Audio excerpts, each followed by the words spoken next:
నాగపూర్లో అసలేం జరిగింది నిన్నే చెప్పుకున్నాం. దాడికి సంబంధించి ఇవాళ మార్నింగే మనం వీడియో చేసాం. అక్కడ కోణం ఏంటంటే 1000 మంది ఒకేసారి దాడి చేశారు.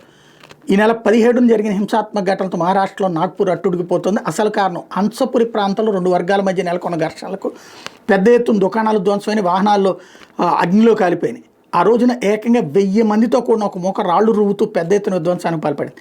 పదునైన ఆయుధాలను చేతపట్టుకుని ముఖానికి స్కార్ఫులను కట్టుకుని గుంపు తమ మీదకు వచ్చినట్టు బాధితులు ప్రత్యక్ష సాక్షులు చెప్తున్నారు.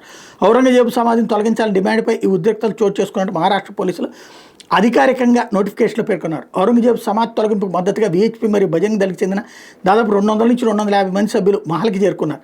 సమాధి తొలగించాలని డిమాండ్ చేస్తూ నినాదాలు చేశారు. దీంతో 1000 మంది ఒకేసారి వచ్చి దాడికి దిగారు. పెద్ద ఎత్తున హింస చోటు చేసుకోవడంతో నాగపూర్ పోలీసులు నగరంలో నిషేధాజ్ఞలు జారీ చేసినటువంటి పరిస్థితి. పలు ప్రాంతాలకు కర్ఫ్యూ విధించారు. 20 మందికి పైగా ఆందోళనకారులను అరెస్ట్ చేశారు. హింస తర్వాత ప్రభావిత ప్రాంతాల్లో నెలకొన్నటువంటి పరిస్థితుల్ని, అక్కడ జరిగినటువంటి విజువల్స్ ఇప్పుడు పెద్ద ఎత్తున దేశమంతా కూడా కనబడుతున్నటువంటి అంశం.